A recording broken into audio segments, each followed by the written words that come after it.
Pagpalang umaga po sa bawat isa. Hintay lang po natin saglit ang ating mga kapatid. Purihin po ang ating Diyos.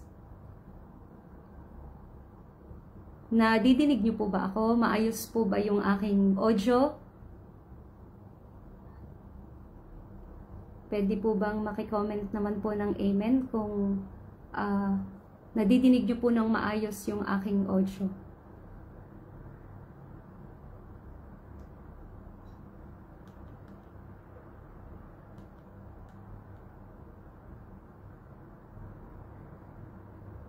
Amen. Salamat po. Purihin po ang Diyos. Hallelujah. Muli po isang mapagpalang umaga po sa bawat isa. Mapagpala at mabiyayang umaga po sa ating lahat. Mga kapatid, purihin po ang ating Diyos sa buhay ng bawat isa. At maraming salamat sa ating Diyos. Muli tayo po ay nagkatipon-tipon kahit po sa ganitong FB Live. Ay binigyan po tayo ng pribilehiyo ng ating Diyos na makapag-aral po ng kanyang salita tuwing umaga. Hallelujah. At ang morning devotion po ay manggagaling po dito sa Door of Faith Church, Ajman, United Arab Emirates po. Sa pangunguna po ng aming head pastor na si Pastor Raymond Viudes at ang aming pong supervisor na si Pastor Joel Mazaredo. Hallelujah. Hallelujah. Purihin po ang ating Panginoon. Tayo po ay magpapaumpisa na. Hallelujah. At bago nga po tayo dumako sa salita ng ating Diyos, tayo nga po muna ay magsambit ng pagdakila, pasasalamat, papuri sa ating Diyos, at tayo po ay maglalambing, aawit po tayo sa Kanya. Hallelujah. Hallelujah. Glory to you, Jesus. Hallelujah. Hallelujah. You are worthy to be praised, O God. Hallelujah. Tunay nga po kayong Diyos na tapat at dakila at mabuti sa aming mga buhay, O God. Kaya karapat dapat lamang po kayong tumanggap ng aming pinakamataas na pagdakila, pagsamba at pagpuri sa inyong dakilang pangalan, O Diyos. Hallelujah. Hallelujah. Hallelujah. Glory. Hallelujah. Hallelujah. Sige po, tayo po muna ay umawit sa ating Diyos. Awitin po natin. Samahan niyo po ako. Ako'y nagtitiwala sa inyo. Hallelujah. Hallelujah. Glory. Hallelujah. Hallelujah.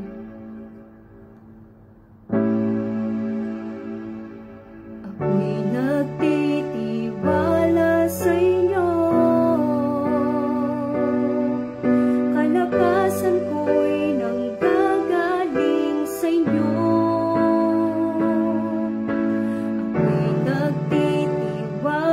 Sa inyo, salita niyo ang tanging sandigan ko. Minsan pa nga po, hallelujah, minsan pa sa umpisa, hallelujah. Hallelujah, glory to you, Jesus, hallelujah. Patuloy po kaming aawit na may pagtitiwala, na may pasasalamat sa aming mga puso, O Diyos, hallelujah.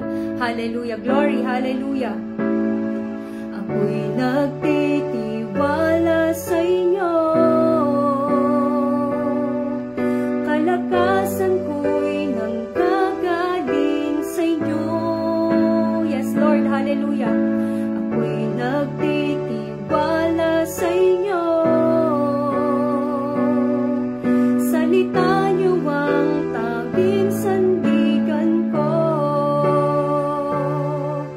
At kahit anumang panahon, mabigat man ang maging sitwasyon, kayo lamang ang sandigan, Panginoong Jesus.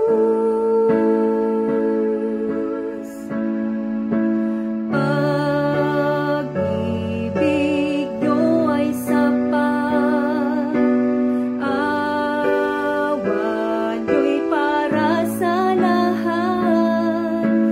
Kahit ako'y nagkulang, salita niyo ang tanging sandigan ko. Sa koro po, hallelujah.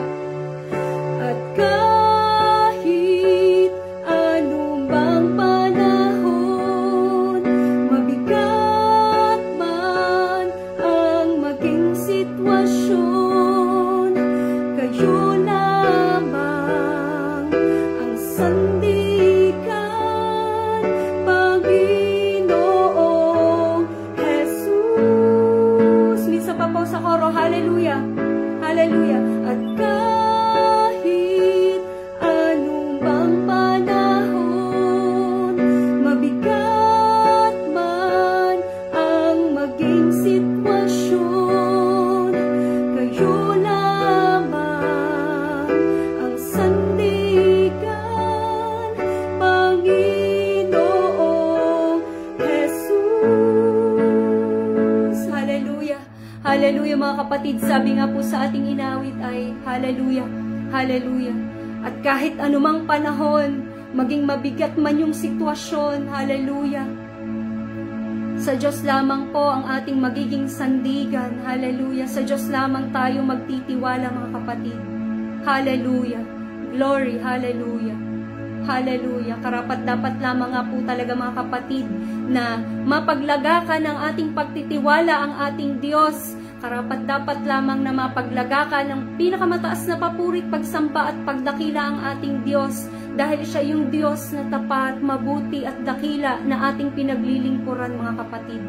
Hallelujah, hallelujah, hallelujah. Sige nga po, minsan pa nga po tayo umawit sa umpisa, hallelujah, hallelujah, hallelujah. Sabihin po natin ito sa ating Diyos, hallelujah, hallelujah. Ako'y nagtitiwala sa inyo, yes Lord, hallelujah. Kalakasan ko'y nanggagaling sa inyo. Ako'y nagtitiwala sa inyo. Salita niyo ang tanging sandigan ko. At kahit anumang panahon, mabigat man ang maging sitwasyon, kayo lamang ang sandigan, Panginoong Jesus. Hallelujah. Pag-ibig niyo ay sapat, awa niyo'y para sa lahat. Kahit ako'y nagkulang, salita niyo ang tanging sandigan ko. Hallelujah, hallelujah. At kahit anumang panahon, mabigat man ang maging sitwasyon, kayo lamang ang sandigan, Panginoong Jesus. At kahit anumang panahon, mabigat man ang maging sitwasyon, kayo lamang ang sandigan, Panginoong Jesus. Sa huli pong pagkakataon, hallelujah, hallelujah. At kahit anumang panahon, mabigat man ang maging sitwasyon, kayo lamang ang sandigan, Panginoong Jesus.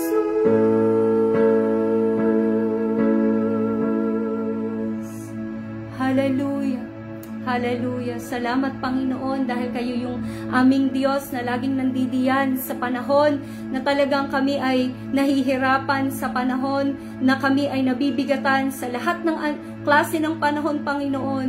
Hallelujah. Kami po'y patuloy nagpapasalamat sa inyo dahil kayo yung laging Diyos na naandiyan para sa amin, O Diyos. Hallelujah. Lord, sa umagang ito, sa aming pag-aaral ng inyong mga salita, O God, hallelujah.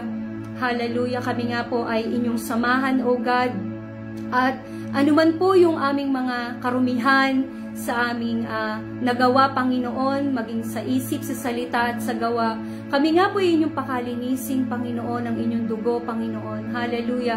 Langisan niyo po ang aming mga buhay, O God. Hallelujah. At gawin niyo po kaming karapat-dapat sa inyong harapan, Panginoon. Hallelujah. And Lord, dalangin po namin sa aming pag-aaral po ng inyong salita sa umagang ito, ay patuloy po naming maranasan ang inyong kapangyarihan, Panginoon. Hallelujah. Hallelujah. At tanging gawin nyo lamang po kung tungtungan ng inyong mga salita at pagpapala, Panginoon. Samahan nyo po kami dahil apart from you, O God, wala po kaming kakayanan, wala po kaming alam, Panginoon. Kaya ang patuloy na pagsama nyo po ang aming inaangkin, O God. Hallelujah. Hallelujah. At ang patuloy na kaluwalhatian nyo lamang po ang makita sa live na ito, Panginoon. At patuloy na ang kapangyarihan nyo lamang din po ang maranasan, maramdaman ng mga nakatunghay po ngayon sa FB Live na ito at sa mga makikinig pa po sa FB Live na ito. Maraming salamat, O Diyos. Ito po ang aming samot dalangin sa pangalan ni Jesus.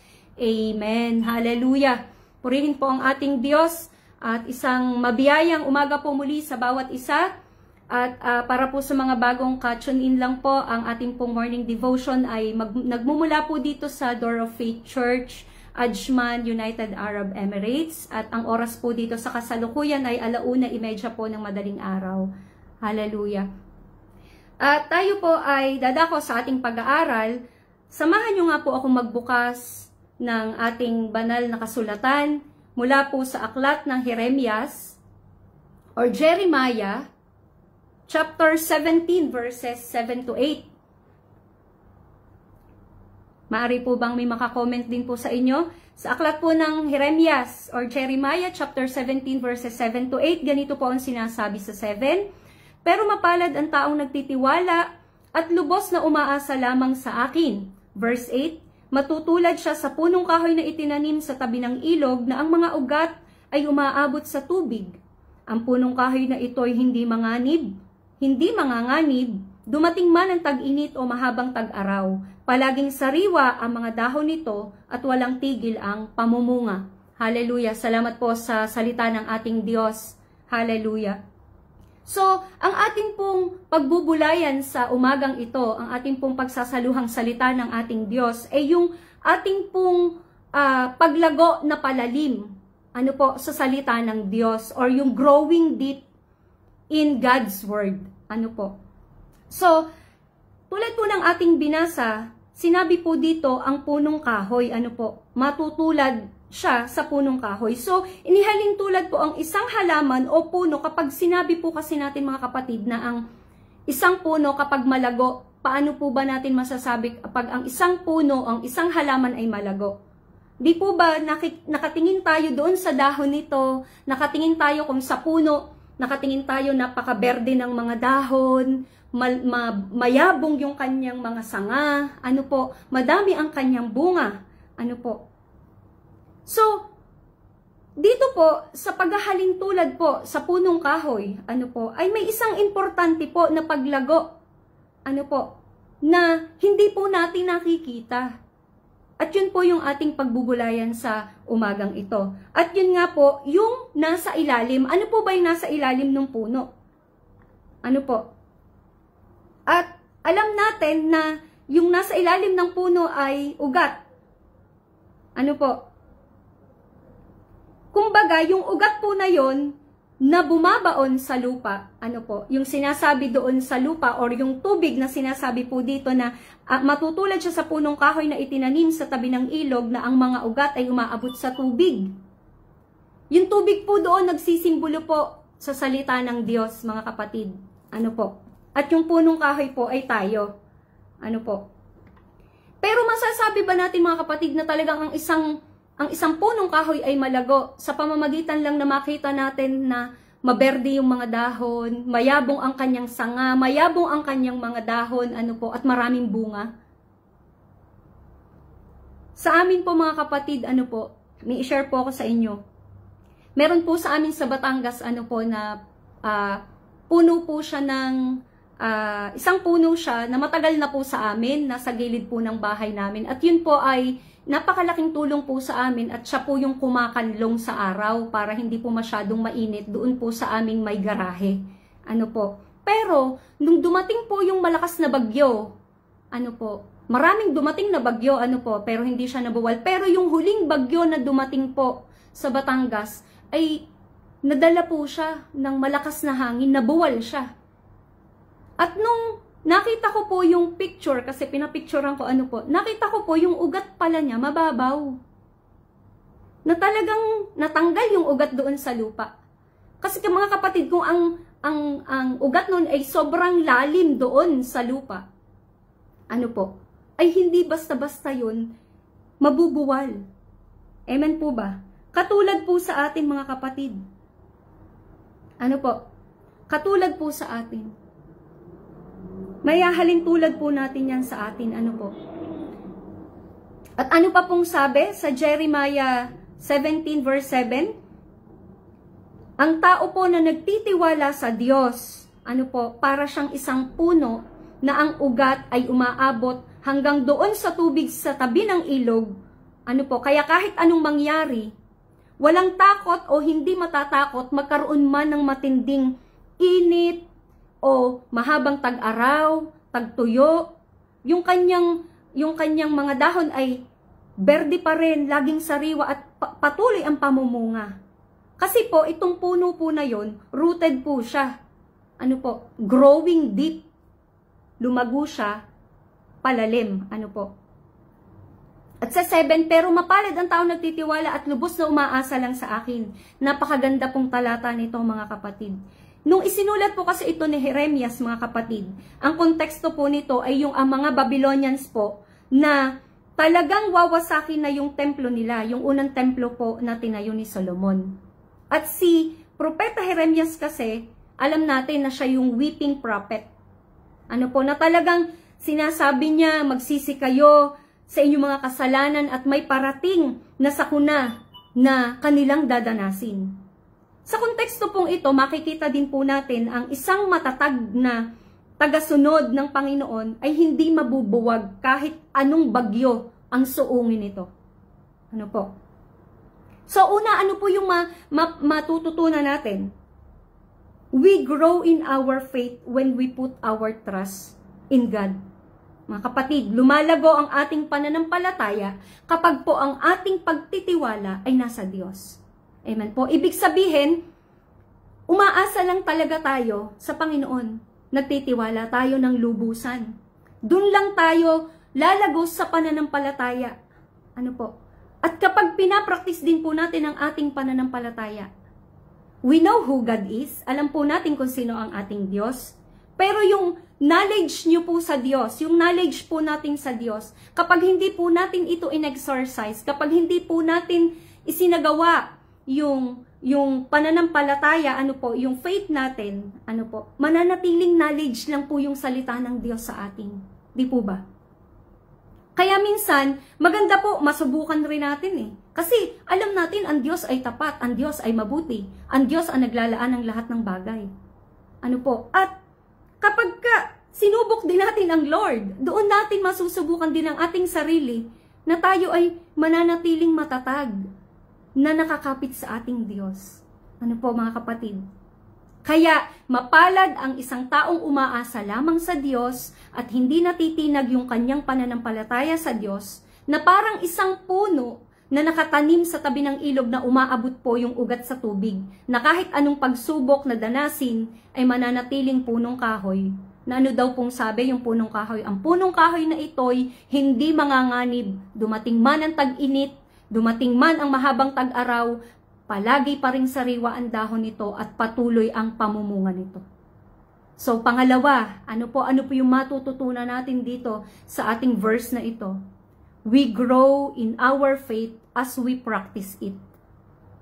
Lumalago po tayo sa ating pananampalataya habang isinasagawa po natin ito. Ang pananampalataya po kapag hindi na isagawa o na i-practice ay hindi po ito lalago. Amen po ba? Parang yung ating muscles lang po, di po ba kung hindi po natin siya gagamitin, kung hindi natin siya igagalaw, kung lagi lang tayong nakahiga, liliit po yan. Pero kung lagi mo siyang gagamitin, lagi mong gagamitin kung saan bagay, lagi mo siyang i-flex, ano po? Ay lalaki ito at magsusolid, magiging laman, ano po? Kaya isagawa o isapamuhay po natin, ano po, ang ating pananampalataya sa ating Diyos. At habang ginagawa po natin ito, mas lalo po tayong lalago sa ating pananampalataya sa Kanya. At pangatlo po, ano po yung ating matututunan dito?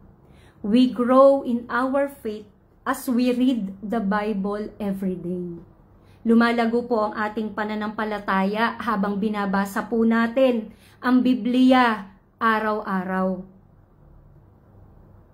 Basahin nga po natin sa Salmo chapter 1 verses 2 to 3. Ano po? Salmo chapter 1 verses 1, 2 to 3. Sa halip ay nagagalak siyang sumunod sa mga aral na mula sa Panginoon, at araw-gabi ito ay kanyang pinagbubulay-bulayan. Ang katulad niya ay isang punong kahoy na itinanim sa tabi ng sapa, na namumunga sa takdang panahon at hindi nalalanta ang mga dahon. Magtatagumpay siya sa anumang kanyang ginagawa. Amen. Katulad po nung kay Jeremias na, yun nga, katulad po nung kay Jeremias, ano po, halos kapareho lang po nung ating key verse dito po sa Salmo. Ano po, nakatulad niya ay isang punong kahoy na itinanim sa tabi ng sapa na namumunga sa takdang panahon at hindi malalanta ang dahon. So, sino po yung ganitong mga tao, mga kapatid? Yung mga tao, ano pong sabi sa verse 1, sa verse 2 ng Salmo 1, sino po daw yung mga ganitong tao? Ito po yung mga taong nagagalak na sumunod sa mga aral, ano po, na mula sa Panginoon. Araw at gabi ay kanyang pinagbubulayan. Ano po? Ito po yung mga taong nagbubulay-bulay araw-gabi ng salita ng Diyos. Kung ang salita po ng Diyos ay lagi nating binabasa, ano po? Pinagbubulayan. Diyan po tayo nagro-root. Diyan po tayo nag-uugat, mga kapatid. Nagte-take root tayo. Diyan po tayo lumalago, palalim. Lumalalim yung ating pagkaunawa sa salita ng Diyos. Sa paglalim natin sa salita, sa pagkaunawa ng salita ng Diyos, mas lalago po ang ating pananampalataya sa Diyos. Mas tatatag tayong mga Kristiyano. Amen? So, paano po natin siya i-apply, mga kapatid? So, ano po yung una nating natutunan? Yung ating una pong matututunan o natutunan sa verse na ito. Lumalago ang ating pananampalataya kapag ang ating pagtitiwala ay nasa Diyos. So, i-apply natin. Ano po? I-apply po natin, mga kapatid. Put our trust in God, knowing He is with us. Amen po. Ilagay ang ating tiwala sa Diyos, alam po natin na siya ay kasama natin. Kapag inilagak po natin yung ating tiwala sa Diyos, natutuwa at nalulugod pa po sa atin ang ating Diyos. At ang nais ng Diyos na relasyon natin sa Kanya, at ang pinakamainam po na pagpapakita ng tiwala sa Diyos, ay yung kapatid, yung hindi po tayo nagpapanik, hindi po tayo nagda-doubt, hindi po tayo nababahala kapag may dumating na pong pagsubok. Ano po? Na ang daming dumadating na pagsubok sa buhay, hindi po tayo nagpapanik. Yan po yung panahon na nagtitiwala talaga tayo sa Diyos. Kapag ang tiwala po natin ay nasa Diyos, magiging tiwala din po tayo sa ating sarili. Amen po ba? Na minsan kapag tiningnan ka ng ibang tao, kahit ang dami mo ng pinagdadaanan, nakakangiti ka pa rin, kapatid. Na parang wala kang pinagdadaanan, ano po? Kasi tiwala tayo. Tiwala tayo sa Diyos na may gagawa para sa atin. Amen po ba? At ano po yung pangalawa natin na maia-apply? Ang sabi dito, we grow in our faith as we practice it. So, we have to practice our faith even in difficult situation. Isagawa natin, isapamuhay or ipamuhay natin ang ating pananampalataya kahit sa pinakamahirap na sitwasyon. Ano po? Ang pananampalataya po, ano po, isinasagawa po ito, isinasapamuhay, ano po, kahit hindi lamang po dahil sa mga simpleng bagay, kahit din po sa mahihirap na sitwasyon natin. Normal Christians experience nga po mga kapatid, kapag pinagpala ka, pinagpala tayo, everything is fine. Masaya tayo, ang saya-saya natin.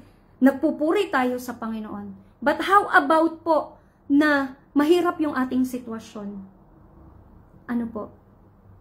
Let's say, wala tayong pambayad ng tuition ng anak natin. Graduation na, wala pa tayong pambayad. Ano po? So, ang daming problema. Pero tandaan natin mga kapatid, yung pagsasagawa o pagsasabuhay natin ng ating pananampalataya ay mas kinakailangan po kapag tough times. Sa mahirap na sitwasyon, hindi po dapat tayo nagpapanik, bagkos nagtitiwala po tayo sa Diyos. Amen po. At yung pangatlo po, bilang panghuli po, we grow in our faith as we read the Bible every day. So, paano po natin i-apply yun? Get daily nutrients through daily devotion. Ano po? Kumuha tayo kung ang ating pong physical na katawan ay literal na pinakakain natin ng literal na food. Ang ating pong spiritual nangangailangan din po ng pagkain. Yun po yung salita ng Diyos. Kaya ang sabi, get daily nutrients through reading the Bible. Ano po? Every day. Mag-devotion po tayo. Kasi alam nyo po, pag nagbabasa po tayo ng Bible, mga kapatid, ang Panginoon na po yung nangungusap sa atin dyan. Amen po ba? So magandang disiplina po talaga itong get daily nutrients through daily devotion. Kahit sinong tanungin nyo po kapag ka po araw-araw kang nagbabasa ng salita ng Diyos, inuunawa mo yung sinasabi ng Diyos dito at isinasabuhay mo, nagkakaroon ka ng daily nutrients. Kumbaga po parang halaman, araw-araw dinidiligan. Ano po? Kaya kung isang beses ka lang magbabasa sa loob ng isang linggo, ay matutuyo ka talaga. Ano po? So, yung buhay Kristiyano natin mga kapatid, ano po? Kailangan ng nutrients. Yung ating pong spiritual life mga kapatid, kailangan ng nutrients. At yun po yung salita ng Diyos. Ano po? So, get daily nutrients through daily devotion po. Ito po ay napakahalaga at napakalaking tulong po sa ating paglago spiritual. Kaya mga kapatid, sa ating pong pagtatapos, ano po yung dapat nating gawin? Put our trust in God, knowing He is with us. Put our trust in the Lord.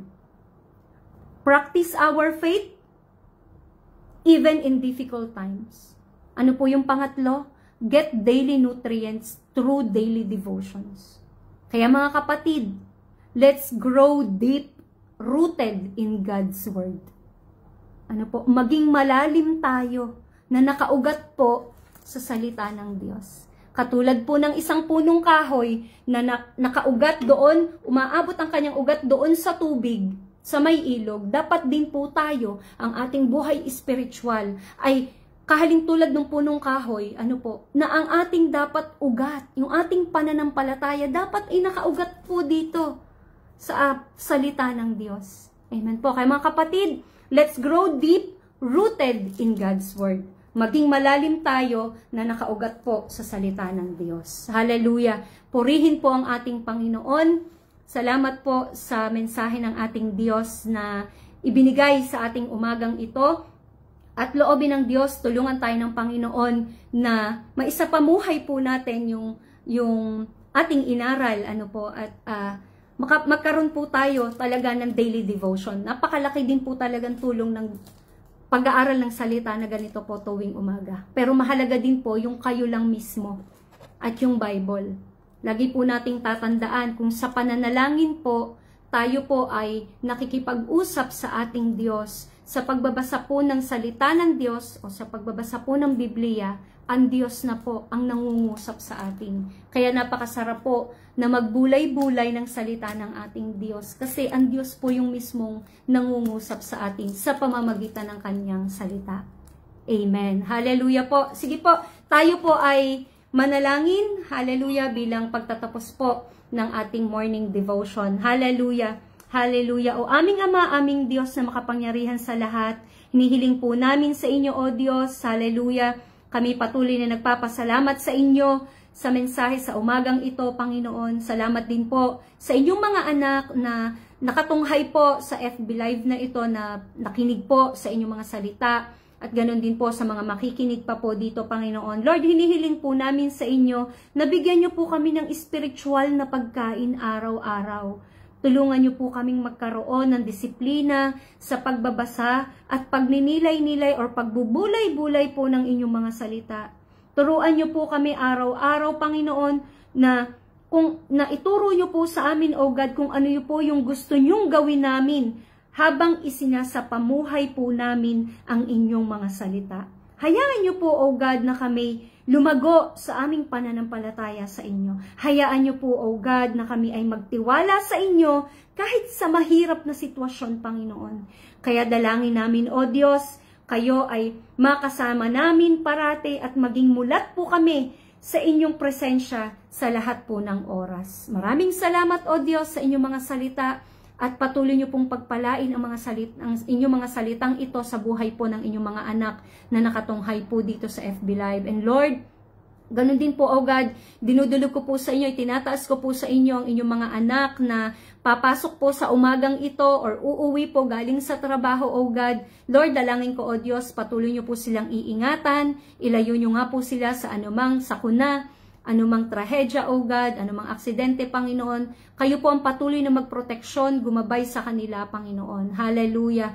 Hallelujah. At patuloy niyo po silang ingatan sa maghapon, kung paano niyo po siya iningatan kahapon, ganun niyo din po sila ingatan ngayon, O God. Hallelujah. And Lord, sa mga kapatid ko po na naririto, O God, itinataas ko rin po sila sa inyo. Patuloy niyo po silang pagpalain ang kanilang buhay, Panginoon, 10 ng kanilang pamilya. Anuman po yung kanilang mga piping dalangin sa inyo, kayo na po ang bahalang tumugon, kumilos at gumawa po ng naaayon sa inyong kalooban. At ang aming po mga kapatid, O God, na nasa banig po ng karamdaman, O God, patuloy niyo nga rin po silang abutin at kayo po ang patuloy na magpagaling sa kanila. Alam po namin, you are our Jehovah Rapha. Kayo po ang Diyos na nagpapagaling. You are our great healer, O God. Hallelujah. At kayo lamang din po, Panginoon, ang kanilang lapitan sa habang sila po ay nasa banig ng karamdaman, O God. Patuloy niyo pong iparanas ang inyong kapangyarihan, ang inyong pagpapagaling sa buhay nila. Kayo na rin po, Panginoon, ang bahalang mag-provide sa kanilang mga pangangailangan mula sa pinakamalit hanggang pinakamalaki, O God. Hallelujah. Maraming salamat po sa buhay ng inyong mga anak na nakatunghay dito, O God. Hallelujah. Maraming salamat po muli sa inyong mga salita. At kayo na po ang patuloy na magpala, Panginoon, sa mensahe na inyo pong ibinigay sa amin sa umagang ito. Hallelujah. Dalangin po namin, O Diyos, lagi naming madala ito at maisapamuhay po namin araw-araw, O God. Hallelujah. Maraming salamat, O Diyos. Ito po ang aming sama-samang dalangin, Ama, sa pangalan po ng inyong bugtong na anak na si Jesus, na aming Panginoon at tagapagligtas at ng banal na Espiritu. Amen. Hallelujah. Purihin po ang ating Diyos. Muli po, isang mabiyayang umaga po or hating gabi or hapon po, saan sulok man po kayo naroroon. Muli po, mapagpalang umaga at pagpalain po tayong lahat ng ating Diyos. To God be all the glory po hanggang sa muli po. Hallelujah.